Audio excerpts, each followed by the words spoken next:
Let me enter into this conversation by giving a historical context. In the month of May 1963, the leaders of the then independent African countries assembled in Addis Ababa, Ethiopia.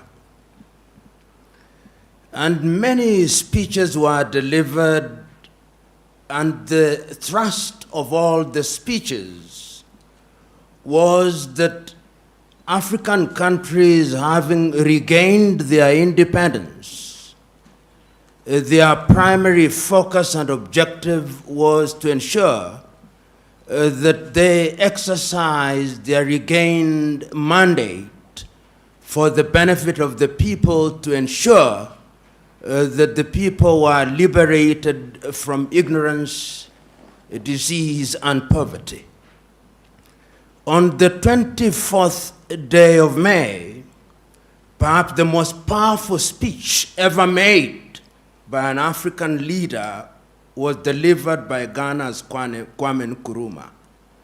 And he reminded the leaders who were present on that day about a number of things. One, he told them that not to delude themselves, that by regaining their independence, the erstwhile colonizer would recoil and remain inactive. That in fact, the erstwhile colonial master was going to be more pernicious, but in a very subtle way. Kwame Nkrumah was right. He reminded his audience that going forward it was necessary and indeed urgent that Africans should begin to think as one whole, because if they remained in disunity, they would remain weak and vulnerable and therefore susceptible to manipulation. Kwame Nkrumah was right. He reminded his audience that because many of, if not all, of the African countries were artificial, they were created in Berlin, and the boundaries were artificial. But he urged his audience that they should respect the inviolability of the boundaries, because if they tried to redraw the boundaries, conflict would never end. And that was reinforced in 1964 in Cairo on the doctrine of inviolability of inherited boundaries. I remind us of this particular incident 58 years ago because in 2013, the African Union came with Agenda 2063. And if you look at the text of Agenda 2063, and the speeches that were given around it, it was the rehash of what Kwame spoke about and the other leaders spoke about. And it's not lost on me last year that one of the themes of African Union was the silencing of the guns by the year 2020. I'm not a Jewish prophet, but the guns will not be silent next year. In fact, there are more guns that are emerging in Africa, which means that peace is still very elusive. And then we have been given the history. The founding fathers of the African countries took the view that because we are states made out of many nations, there was wisdom in having a style of politics that was different. So that in the early days of many African countries, many leaders held the view. Whether they were mistaken or not is another debate for another day. But they held the view that one of the things that they had to do was to have single-party states, so that if you went to Zaire then, or Congo before it became Zaire, or Zambia, or Malawi, or Kenya, or Uganda, or Tanzania, everybody believed that in order to hold the many nationalities together, you needed a single party under whose aegis organization of state affairs would be undertaken. Mistakes were made. And then the conceptual West convinced us that our salvation could only come from something they call democracy. And I'm using the word very deliberately, something they call democracy, which they defined. And they defined it in English, if you are colonized by the English. And they defined it in French, if you are colonized by the French. And they defined it in Portuguese, if you are colonized by the Portuguese. And they defined it in Spanish, if you are colonized by the Spaniard. We never defined it in Kinyarwanda. No. It was never defined in Igbo or Yoruba.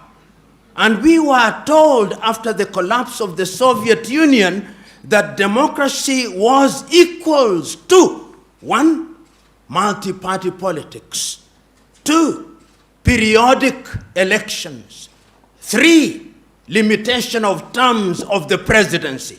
That is how the conceptual West defined it for us. And we who have had the advantage, if it is an advantage at all, of being educated in the West, there is a sense in which our thought processes are also confined by those definitions.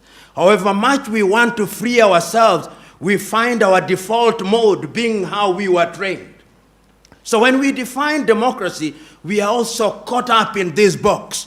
Sometimes we tell ourselves to think outside of the box, but the true north of our thought processes still remains the box. We never think without the box. So when we talk about peace in Africa, and we talk about adversarial politics, we are not talking about anything that is African. The political party is not African.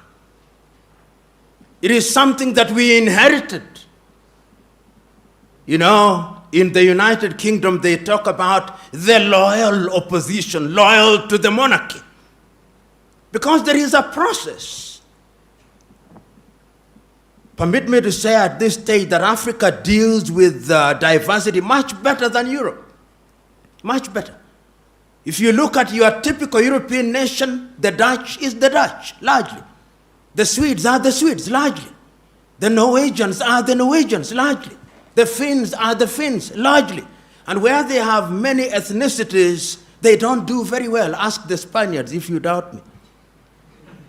Where they had many nations in Yugoslavia, ask them. They created many nations to create pure ethnicities. But African nations have succeeded thus far in working with diversity in very unique circumstances where the conceptual West, despite their protestation to the contrary, are always interfering in our affairs in a very subtle manner. When we are holding election, they will deny it. But there is a way in which they are always moving in a subterranean fashion. Because the thesis still is that you divide them in order to rule them. That is the thesis. We don't say it as loudly as we should because we want to be politically correct, and I refuse to be correct. And this is exactly what Kwame Nkrumah warned us about. And the political party therefore lends itself to that manipulation. We will be persuaded, because it is us who have gone to school who form political parties, we will be persuaded to form outfits. And in many African countries, these outfits are formed on the basis of ethnic affiliation. Your typical African political party is simply an assembly of ethnicities. And in many African nations, you will discover that what we call elections is simply an ethnic census to determine which ethnic group is larger than the other.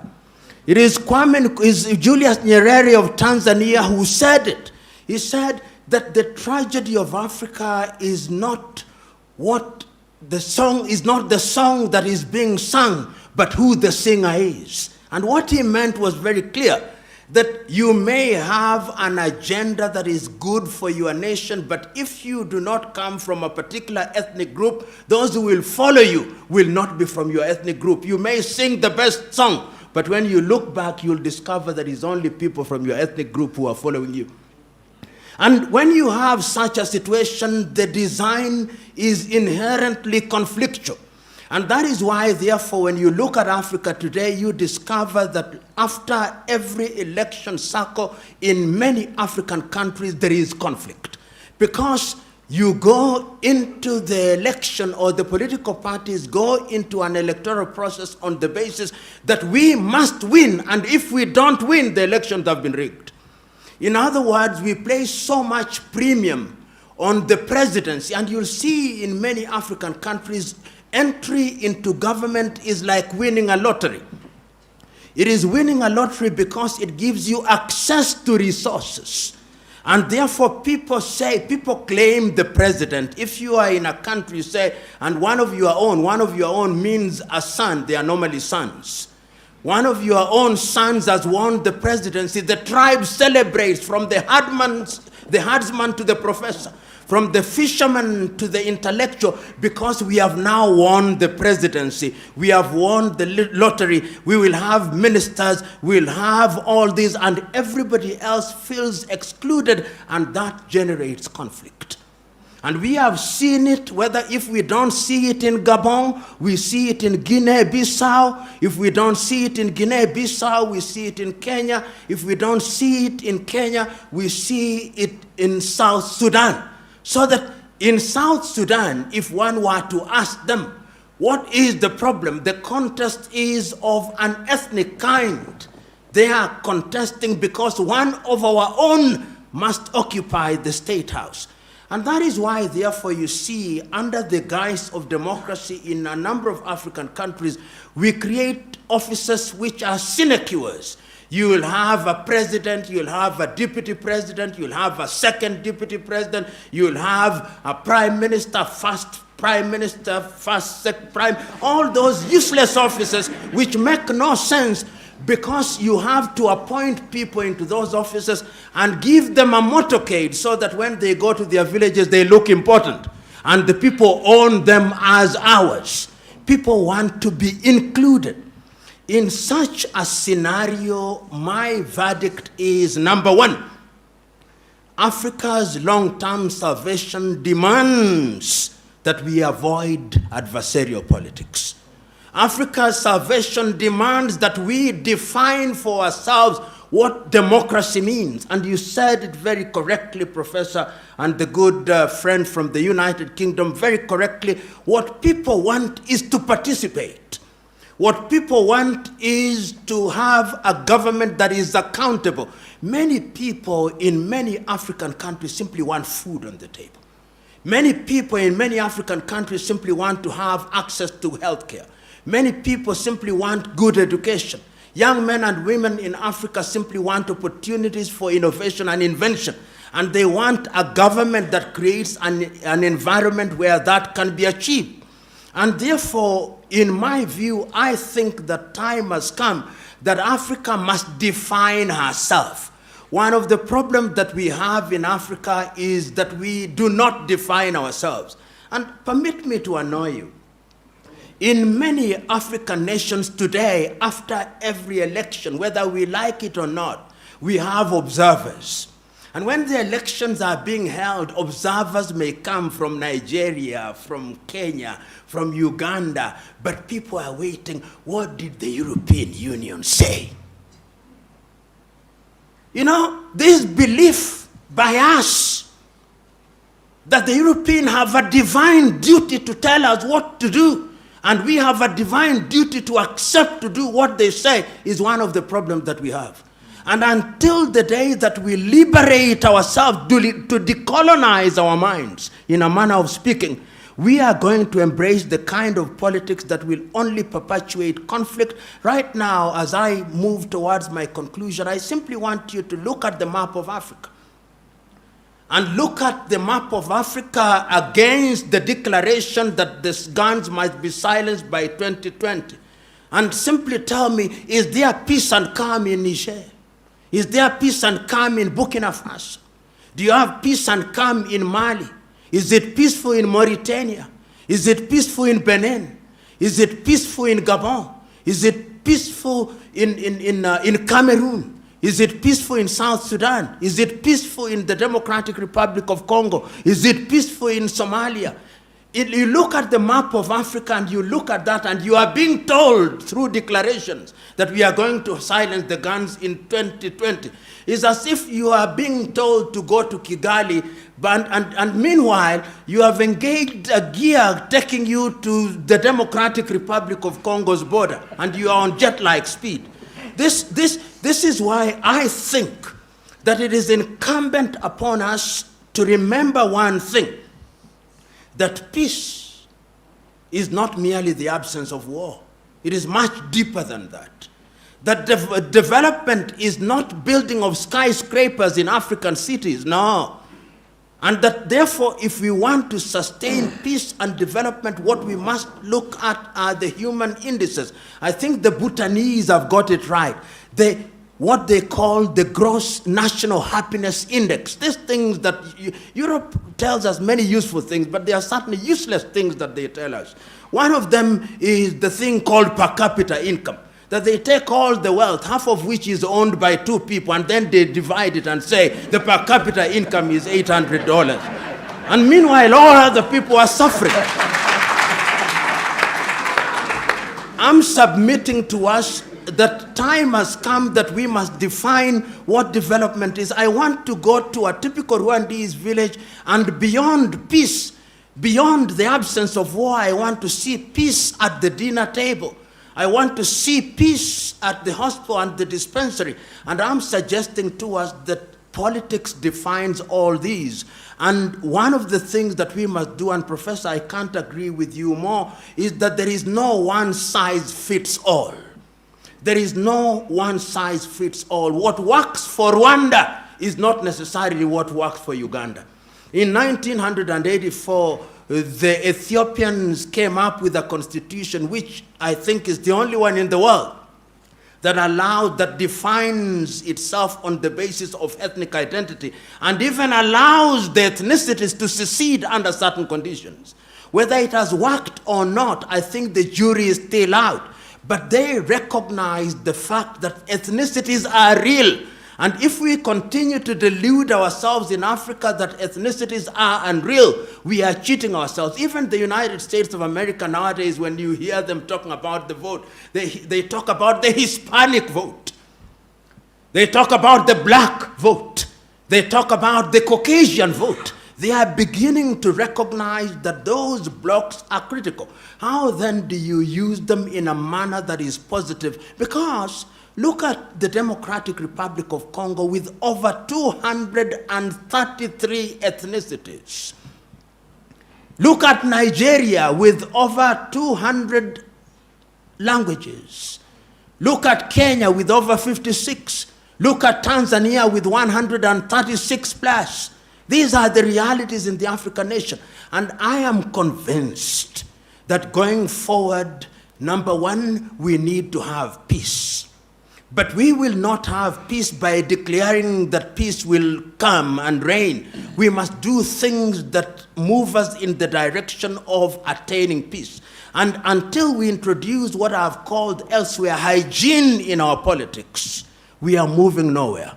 And part of the introduction of hygiene is to recognize the environment and the context in which we operate. One of the areas in which we must move is to recognize that going forward, we are different nations in single states trying to create mega nations. And unless we have inclusivity so that people feel they belong. And I want to give this example. In Kenya, it happens, and I believe in other countries. When an individual is elected as a member of parliament, in many African countries, they have things they call homecoming parties.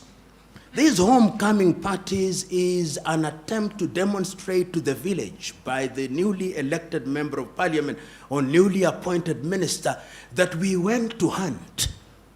We have come back with a prize. That prize is membership in parliament or a ministerial post. Let us eat and celebrate. So that when you want to punish that individual, you are not punishing the holder of the office, but you are punishing the whole village. People own these positions.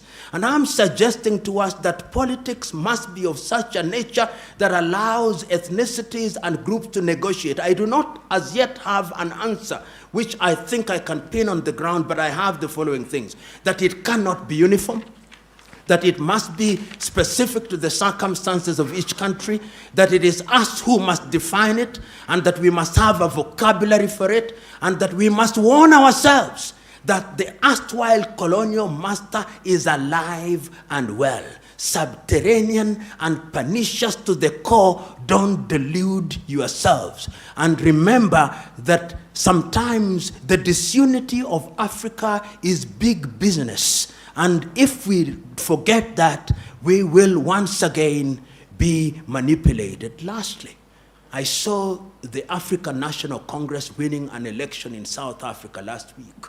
Not that it's a bad thing, but somebody sent me a clip that was very telling. It was a clip where all the celebrants were Chinese, and they were celebrating, "Hail African National Congress," Chinese in Johannesburg. That laughter suggests to me that you have understood my message. God bless you.